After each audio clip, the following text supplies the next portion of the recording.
Welcome to the State of Developer Education, a podcast by Major League Hacking.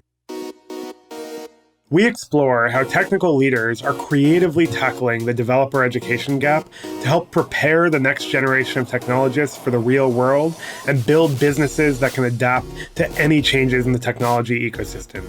I'm your host, John Gottfried. Hi, everyone, and welcome back. I'm John, your host, and I'm so excited for our next episode of the State of Developer Education. I'm here with Sid Maestre, who is the VP of Developer Relations at APIMatic. How's it going today? It's going great. Thanks for inviting me on today. Yeah, thanks for being here. I'm really excited for our conversation. I always like to start every episode with going as far back as possible for many of my guests. I'd love to hear your story of how you first got into CS and programming. Yeah, so I think I came a pretty unconventional route. I actually studied the social sciences in college. So a lot of history, psychology, a lot of a little economics, just a little bit of everything, without really a direction, except maybe going into education. So I actually got a teaching credential to teach history in high school. And after I finished that whole program, I thought, I don't know if this is the right career path. And I bounced around a little bit until I finally realized that my hobby at the time, which was writing music on my computer, was where I just sort of lost myself. And I was so, enthralled when I would create something. And I said, I got to be able to do something with this. I got to be able to parlay this. And so, yeah, I got in at the very bottom with tech support and kind of, worked my way up as the web was really burgeoning, and got into web design, Photoshop. I don't know if you remember Flash, did a whole lot of Flash design. And then eventually got into like what I would call real programming, doing server-side applications powered by databases, and watched all the new JavaScript libraries come about. So yeah, pretty unusual path, I think, compared to nowadays, where we've got so many great, educational resources and boot camps and so many CS grads. It's very much a different world, but I feel fortunate that I was able to get into this career when I did. You know what? You might be the first person I've ever met that has that same story as I did. I actually also got a history degree and was going into becoming a history teacher and got diverted into tech. That's kind of wild. And DevRel eventually, right? So yeah, we're back in our roots of education, is sort of how I like to look at it. Yeah, absolutely. What area of history were you focused on? In the high school, it was a lot of U.S. history, world history, that sort of thing. So I definitely tended to focus in that area. What did you learn from teaching in a high school environment? Like, that's so different than what most developers ever see in their entire career. Yeah, I think I sort of I saw a huge disparity in what students walking in the front door brought with them. And I think what really kind of got me to change my career direction was I felt a real need to succeed 100% of the time. And when you're teaching, there's no guarantee that the students are all going to grasp all the concepts the first go around. They're not all going to get A's. They're not all going to be, some of them were bored. Like, it wasn't challenging enough. And so I think that was kind of the light bulb moment for me that, I think I'd be like kind of beating myself up a lot at the end of every day and saying that I failed some of these students. And so that's kind of why I went into tech, where maybe the machine doesn't judge me as harshly. Yeah, there's a lot riding on whether or not a high school student is successful in a class. Yeah. It's a heavy weight, and I a lot of respect for the teachers that are out there doing it really well, and the ones the students love, the ones I loved growing up. Those are the teachers that are really just very admirable. Yeah, I completely agree. I'm curious, like, in DevRel, it's a very multidisciplinary field. right? You have to have technical expertise, you have to have interpersonal skills, you have to be able to write and, be a effective communicator. Um, like, how did your liberal arts background impact that? Yeah, I would say I was a pretty poor writer through my college career. I don't know if I was afraid to read what I wrote, but I was sort of like fire and forget it sort of writer, where I would just stream of consciousness, submit it, not get really great grades. And it was only when I went in to get my teaching credential and I started having a friend actually review and critique my work and bring it back to me and actually challenge, well, what do you mean by that? You're omitting information here. And it really pushed me to be a better writer. And I think I've used that quite a bit in DevRel, where I have a team and I'm trying to mentor them to be better writers. And something I think I learned back in college was, how can you say that in less words and be more effective and more clear in your communication? And that's something I've kind of held on to. Yeah, absolutely. It's a incredibly valuable skill even for technical people. Yeah. Uh, I noticed that when you started off your career, it looked like you went into working for a university. Like that was your first tech job. Uh, Most of us have only ever seen the other side of that where we're in class. But what was it like to work in a tech organization that was actually a school? Yeah, it was a real interesting opportunity. I had done several years of consulting where I would just go from gig to gig. And I did a project where the university, it was actually the law school. So it was the school within the school. They sort of wanted to go their own way a lot of times. And they had built up their own little IT department and they needed a content management system. And so they hired me to build it. And once I delivered it, they said, we love it, but we don't have the internal resources to actually maintain and improve and keep it going. Would you be open to joining? And I said, oh, sure. Like maybe I'll stay here a year. And then my wife and I had our first child, and 8 years later, it was extremely comfortable. It was a nice environment, but at times a little bit lonely because I was the solo engineer. I had IT people, I had support people, other technical people, but no other coders like myself. And so I'd have to walk across campus to the main IT department to talk to someone who actually wrote code for the main university. And so that was, I think, the big difference between working at a bigger company or even a startup where you have lots of, half the company's engineers and you're always having lots of lunches and water cooler talk about the latest technology, right? Yeah, I mean, I think a lot of developers get their start, at least, you know, of a certain generation in organizations that were not entirely technical focused. Yeah, Um, and it's a very different environment than being surrounded by engineers who may or may not have a lot more experience than you. yeah. How did you transition that into DevRel? Like I can see the zigzaggy path of like educator, technologist, those things coming together in DevRel, but how did that play out in reality? Yeah. So I think if I were going to pinpoint it, I went to an Adobe conference, which at the time was a mix of both design and different technologies. And I just felt like a real connection to the community there. I think it was the first time I really experienced a developer community. And I went home and I think I found a podcast from some people that were there.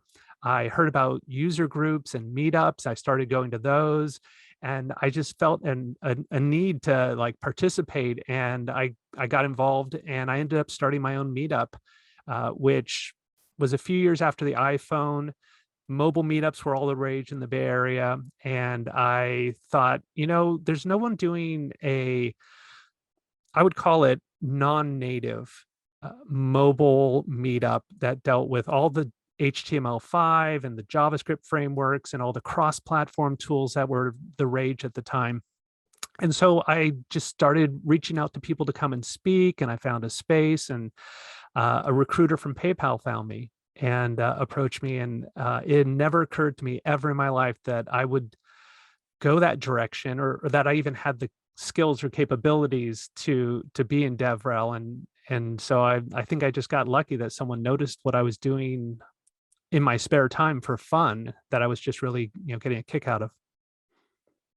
I feel like a lot of the best developer advocates I've met were discovered in similar ways. Like they were able to turn something they were passionate about, like running a meetup or a community, or creating tutorials, and turn that into a job. And someone just had to make that connection for them. Yeah, it's amazing, the power of suggestion when someone comes to you and says, "Hey, I have this problem," or "Hey, can you help me with this?" And you're not even thinking about, could I help this person? It's like their simple act of approaching you and planting that seed can really impact people's lives in huge ways. I think the whole mobile meetup actually started from a tweet that I saw about a mobile framework that was written in JavaScript. And that one tweet led me down the path of like really getting into that stuff and kind of changed my whole career. Yeah, that's amazing. What was DevRel like at PayPal in those days? Like, what year are we talking here, and what stage of the organization were we at?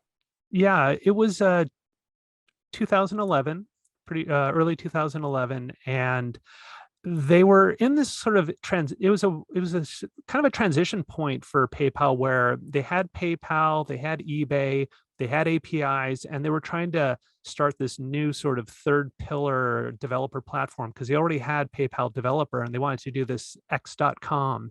And so I think it was my second week there, I was suddenly an X.com employee and not a PayPal developer advocate, though I just leave it as PayPal, because that whole journey sort of like, I think they were trying to create like a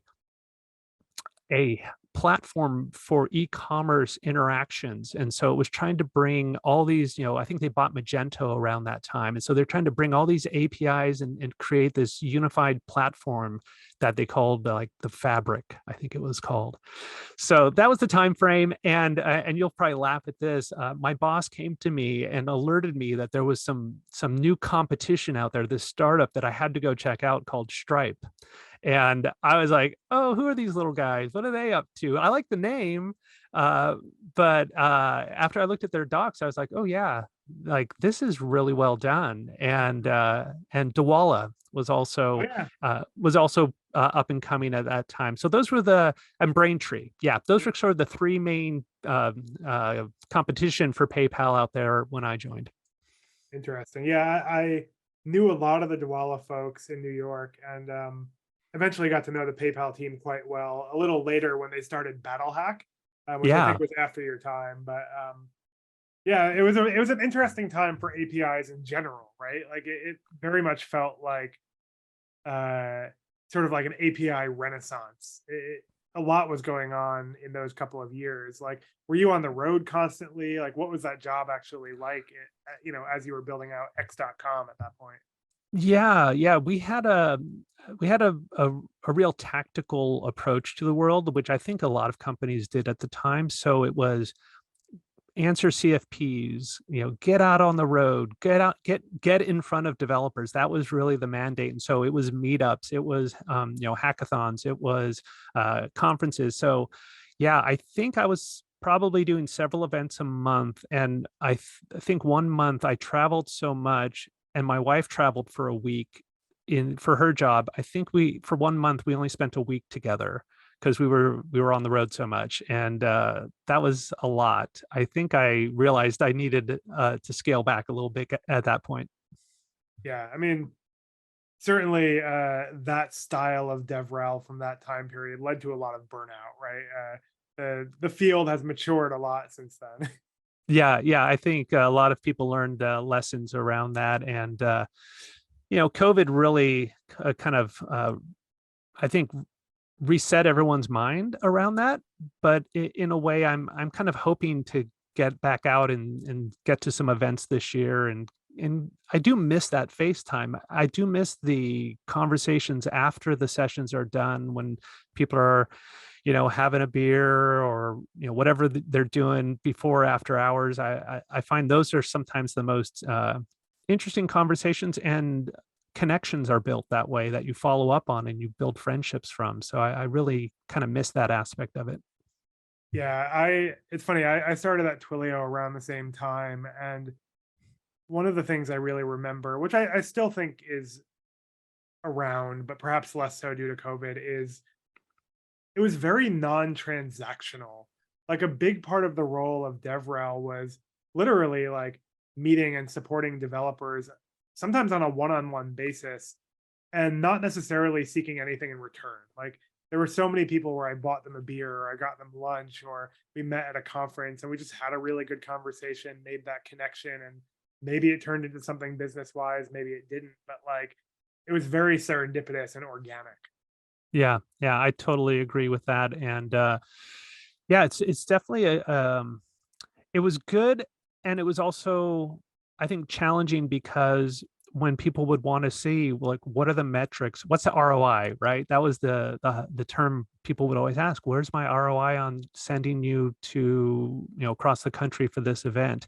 And we still have that question. It's still sort of hard, but I think we've gotten better at looking at can we measure the efforts that we're putting out there for the community. Yeah.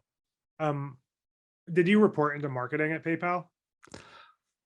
Um, I think I was fortunate that we were actually, I think, reporting into a more of an engineering platform kind Mhm. of group. But we were definitely in our own little world where we would talk to other engineering groups about improving or fixing something in the API. And it was always like, thanks for the feedback, but we've got, you know, we'll talk to you in 18 months about that. So that was, I think, a real challenge culturally at the time.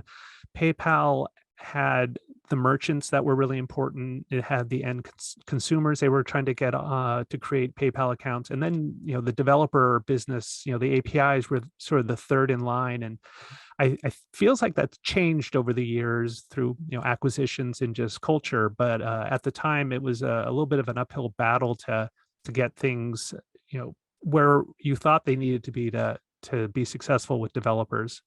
Yeah. Um, you made an offhand comment that you felt fortunate to be in engineering rather than marketing. Yeah. I would guess that you touched marketing more over the years after PayPal, but like, do you have a strong opinion about where DevRel sits? Like, why do you say fortunate?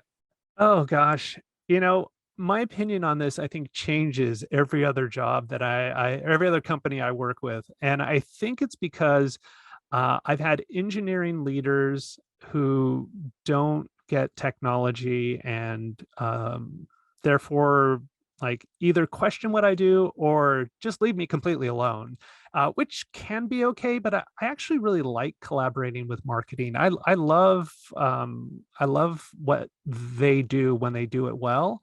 And so I feel like it's a lost opportunity.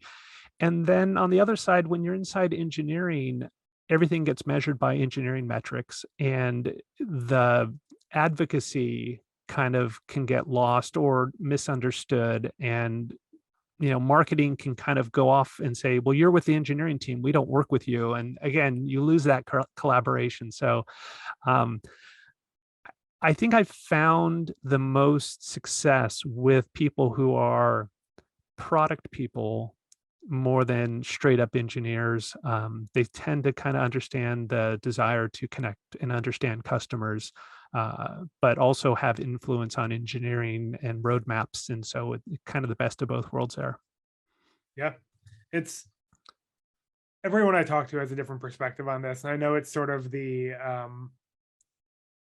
I don't know, it's just that DevRel topic that we're constantly revisiting, but it's interesting, right? Like obviously different departments have different metrics, and DevRel is kind of a weird, unique team in that it can impact so many different parts of the organization, but it doesn't necessarily have a disproportionate impact on a single one of them. Yes. Yes, it's got that cross-functional aspect. And I've also come to realize that the size of your team is never going, when you're in DevRel and you're a leader, it's never going to really be equivalent to some of the size that marketing or engineering or product can get to, because quite often your company just doesn't need that many DevRel people. And so you can have a sizable title in DevRel, but it doesn't mean you've got a team of 50 people reporting to you unless you're at one of the top 10 technology companies where they've got huge DevRel teams. What are the implications of that within an organization that you're sort of limited by team size? You know, I I don't think I think it well, I don't think teams the size of your team limits like how effective you can be. It just, I think, influences how many things can you get going at once. For me, title is really helpful in that ability to have a seat at the table, and not that you're not respected, but your voice is listened to maybe a little bit more if you've got a little more senior title. And so for me, that's I love being able to have an impact at the companies I'm at, and so having that title is sometimes what helps me kind of have that influence that I'm looking for. Yeah, absolutely. I'm waiting for a company to have like a chief developer officer or something. Like they have chief evangelist, but that's Yeah. usually not the same thing. Yeah. I think Kin Lane over at Postman is probably the role model for that role, because he is having a massive impact and he's got a title that stands above. But I've not spoken to him since he's joined and led all those initiatives, to ask him, like, how are you doing this? Like, how big is your team? And kind of learn from him. Mhm. Yeah, he's definitely. I mean, he's the API evangelist, right? Like he's the guy. Yeah, exactly. Yeah, of anyone. Um, so uh, I'm curious, like we started talking a little bit about sort of the strategy of where DevRel sits in an organization and how you can have a seat at the table for these like high level corporate decisions. Um, I'm curious, like how you sort of maneuvered from being an individual developer advocate to being a VP of DevRel, right? DevRel is kind of often a zigzaggy career path. Like no one gets a degree in DevRel and joins the industry and just goes up in the ranks. So, how did you actually transition from IC to manager in the field? Yeah, I'm a I think I'm going to say it really depends on personality. I'll be Mm, honest. I see people who are just go-getters that are going to, advance their career and get those bigger titles over time. And I don't think that in my career I've really been that way. I'm often very much like, what can I do? How can I help? And that can sometimes be a hindrance to career progression. But at a certain point when I was at zero, I felt that I could actually I could step into a leadership role with the team, because I had a real idea of what needed to be fixed and what the team needed to be more successful. And I went and proposed that, and was fortunate enough to have someone who, believed that I could do it, and helped me get into that position. And it's from there that I learned a lot about the more of the strategy, and figuring out how do I take a step back and be the mentor and the support mechanism for a team, as opposed to the doer, which I still don't mind getting my hands dirty, but I always have to keep challenging myself to say, is this the best use of my time? Could I be helping someone or helping a group of people do their jobs better? And so I think that's really in DevRel, that becomes the real challenge, is more of an internal struggle for what do I want to be doing, and where can I best, have an impact? yeah. Um, I'm curious, like, in helping your team get better, what are some of the core skills that you've worked on with, developer advocates that you've managed?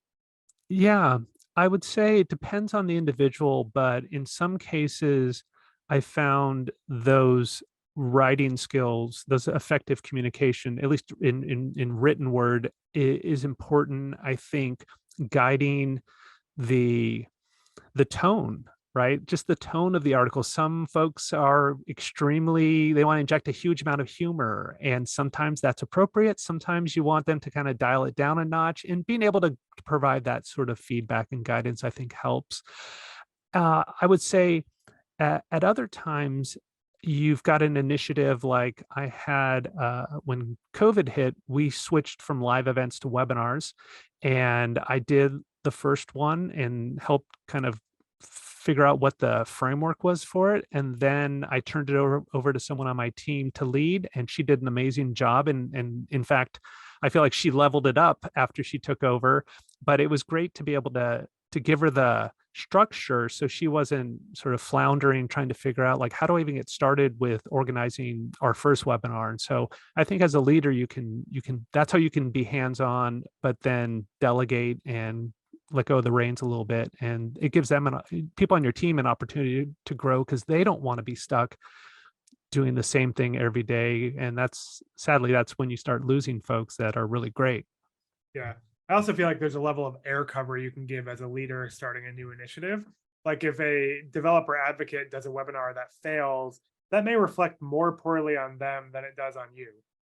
Yeah. Yeah. And you want to set them up for success, right? Because you're right, that air cover is important. I think also just going to bat for resources, like those are the sort of things you every manager does for their team. But I think in DevRel, whether that's a travel budget, it's for tooling, whatever your team needs, a new microphone, like being able to go up and make sure that they're getting what they need to do their job well. Yeah, absolutely. Um, Now that you've sort of been in DevRel management in a couple of different organizations, have you developed any like core principles that you really bring with you from org to org? Yeah, I've been thinking about that. And if I was going to put together a bumper sticker, I think I'd sum it up as strategy before tactics. And my biggest challenge when you go in new to an organization is the leadership is fired up and they've got lots of ideas and they're ready for you to start executing. You've been there. You can you can get the ball rolling quickly. And while that's true, you don't know their target persona. You don't know the product that well. You don't know the team or the organization that well. And building those relationships before you start, you know, kicking down doors, I think is an important period of time at any organization. And I think there's a level of patience that you have to trust that leadership will provide you so that you can get that strategy worked out and figure out what are the tactics that are going to support the strategy best and which we can actually do successfully here. Interesting. What is that ramp up timeline to begin showing results? Because I think that's often a tension in DevRel is people want to see things now. Yeah. I'll be honest. I think 60 days is probably the minimum. You know, I don't know if that's if you could do it in less, maybe you could. Yeah, I think it just depends on the individual, depends on the organization. How many people do you have to connect with? How complex is the product? Do you have domain expertise that you can actually start actioning, or are you just a really great DevRel person who's going into a totally different technology, and you have to ramp up on that as well? Mhm. Uh, yeah, because you got to speak authentically, right? You can't go and talk about a product and BS your way through it. Developers are going to smell that out pretty quickly. Absolutely. Um, so you're at APIMatic now. I found it kind of funny because it almost felt like meta DevRel, like you're doing DevRel for developers building developer platforms, right? Like, is Yeah. that an accurate portrayal?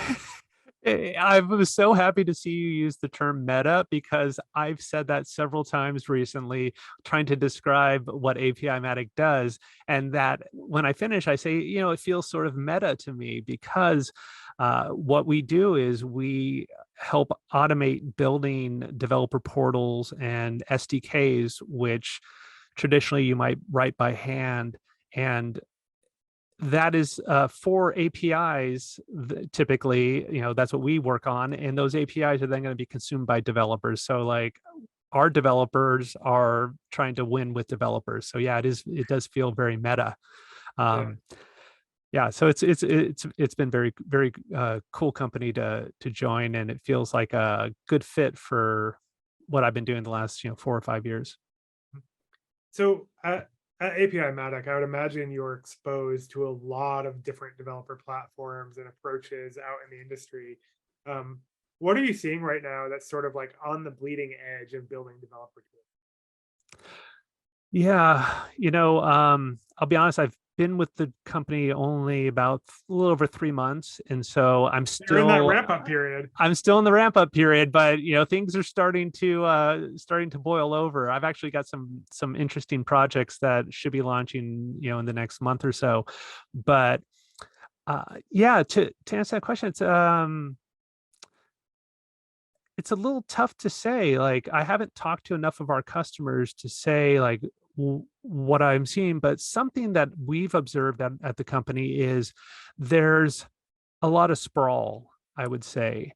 And there's a real desire at companies to, take their APIs and take their developer experience and unify it. And I think that just comes with maturity and where we are as an industry as far as APIs becoming more and more prevalent, that uh, different teams have built them over time, different leadership have championed them at different times, and so someone comes in and says, hey, we need to kind of bring these all together. And that's one of the things that APImatic's been helping with. Is we'll sit down with our customers, and we'll figure out, how do we take all your open API specs, bring them all together. Maybe they're in open API, maybe they're in some other format. Let's transform those into a more modern format, and then let's build out your portal and the SDKs and the use case guides and everything else that you need to create a really great experience. Does that unification require a company to centralize the management of that? Like, what? Because when I think about APIs and developer experience, often it's spread across a lot of departments. Engineering might be building the API. Someone totally different might be building the actual like language specific SDK. Someone else might be writing the docs or the tutorials. Like, is unification like driving people to centralize that? Like, is that not implied? I mean, how do you think about it? Yeah. When it comes to the companies that are bringing their API specifications to APImatic, I think a fundamental question that we like to understand is, what's your workflow and what's your long-term plan to maintain this? Because if you're generating this from your code base, which a lot of folks do, and then maybe it's Swagger 2 and then you transform it, uh, what's what's your game plan for making sure that it's complete and accurate and robust and kept up to date, and that the different engineers that come and go will continue to maintain those annotations at the level that is required for you to create really high quality documentation? I think there's an inherent tension in this workflow, right? Because you're expecting engineers to be really good technical writers. The other way you can generate tension is where you pull the specification out, and that becomes a living document that then must be maintained by, let's say, technical writers, who then it introduces that coordination with engineering. Whenever the API changes, we got to make sure the spec is changing. And I think that's why I'm a big advocate for contract testing as a way to introduce some validation that your spec actually is a reflection of your live API, because otherwise you're generating docs or SDKs that aren't going to perform because there's a mismatch in the parameters that are being expected, or something as simple as that. Interesting. Have you seen any good workflows for ensuring that long form content aligns with that? Like, is there a testing framework for long form content? I've never heard of one. Not that I'm aware of. And when you say long form content, are you thinking like guided walkthroughs or recipes, or what sort of things like that?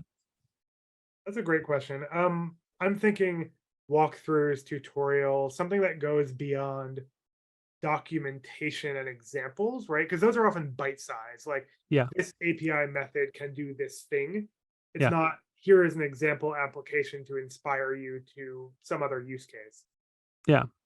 Yeah, I would say one thing that impressed me about APIMatic and the developer portal that they create is because they're creating the SDKs along with the dev portal, it's not just an API reference. They actually generate a getting started guide, and they have screenshots that are SVGs that they actually like update the paths. So like it actually is what you need to download the SDK initially and get it up and running in a sample project and make that, first API call. And then they also generate like live code samples that are in the documentation, and you can actually turn off and on different properties, and it updates the code in real time. And they even have a button that you click that says give me the complete code, which means it's like copy paste runnable. And to me, I was like, that's my dream. Like that's what I aspire to whenever in the past when I've created SDKs, is how can I get code samples that are like fully built out, yet still manage to be readable and concise so developers can learn from them and still use them. So it's there's all kinds of challenges. And I, I'm the more I do this, the more I come to the conclusion that developer experience is hard, and it takes a lot of work. And so that's probably why we have jobs, and probably why we are, continuing to push this profession forward, is because we know it's hard right now, but we keep trying to make it easier and build better and better tools for companies.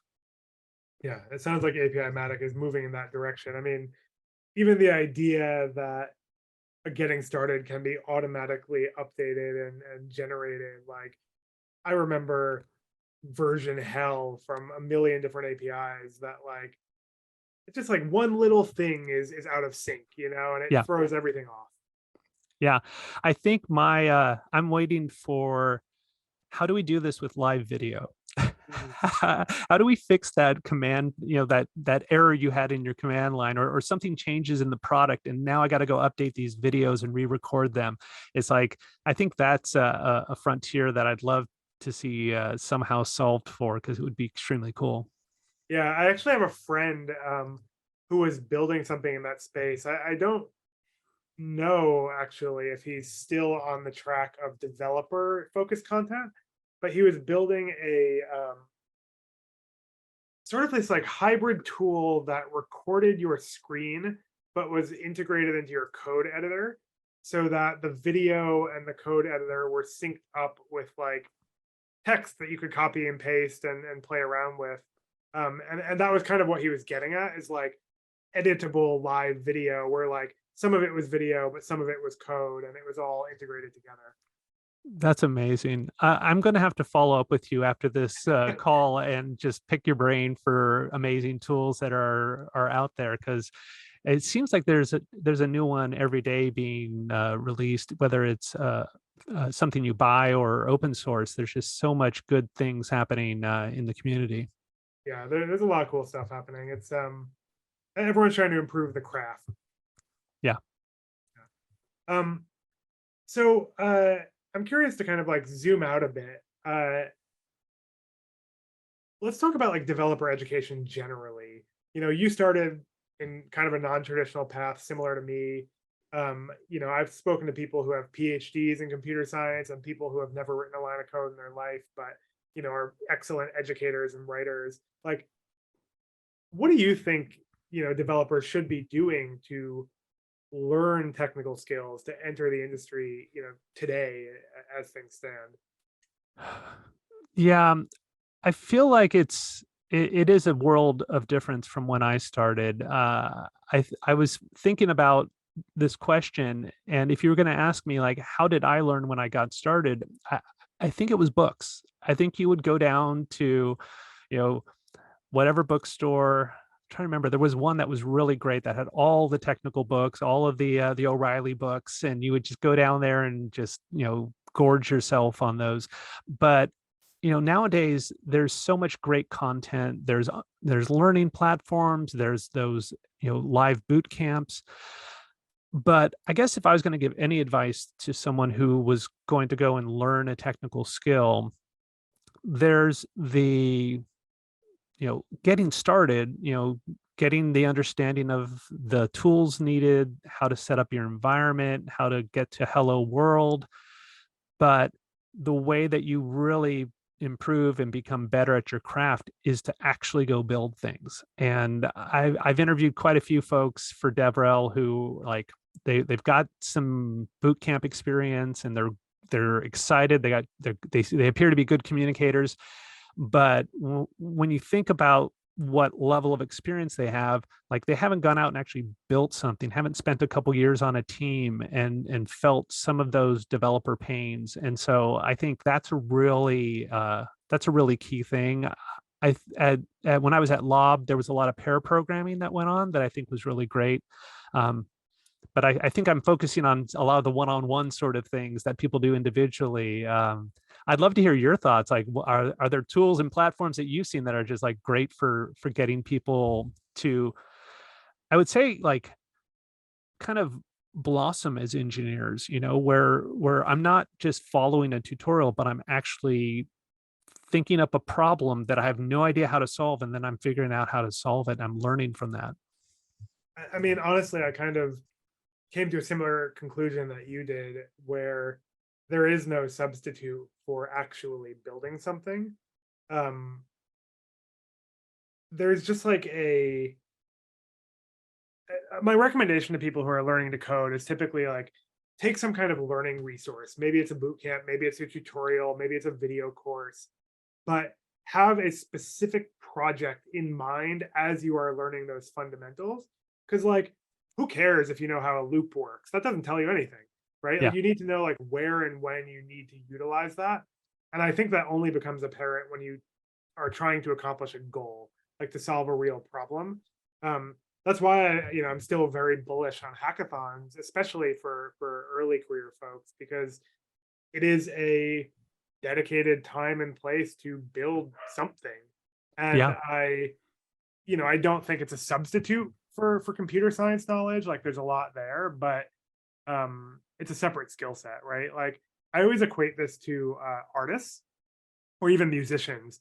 Like you might be the most technically competent, guitarist or painter, but you're not going to be able to create anything novel if you haven't like just practiced it a lot. And I think coding is the same way. Yeah. To extend your music metaphor, I think you might be an amazing musician, but struggle to click with a band if you've never played with a band before. And so you're right. In a hackathon situation, I used to go to those and sponsor those and coordinate those. And I always enjoyed it when a team of diverse people would get together and they'd be bouncing ideas and supporting each other and learning from each other in that very short period of time. Yeah, often it like unlocks something in people's brains where they are able to finish something that they didn't even think was possible before, just by Yeah. putting their mind to it. Yeah. Um, Yeah. cool. I always like to end these conversations on what I think is kind of an interesting question. I like to ask people who in the world of DevRel or tech, or I've even heard wider science and engineering, would you like to grab and for a couple hours just like take them to lunch and pick their brain? Yeah.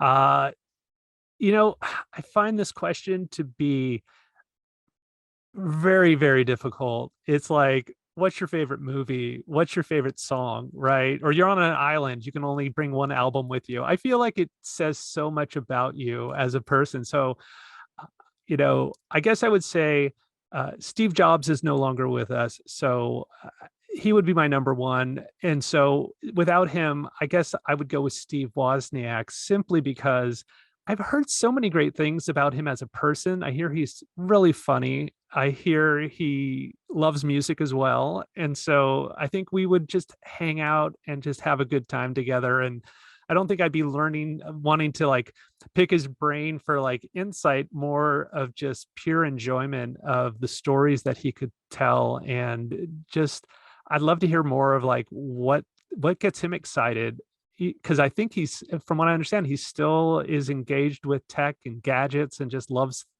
technology. And I think I'm the same way. So we'd have a good time.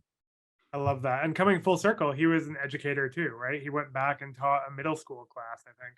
Yeah, exactly. So he went the opposite route. Yeah.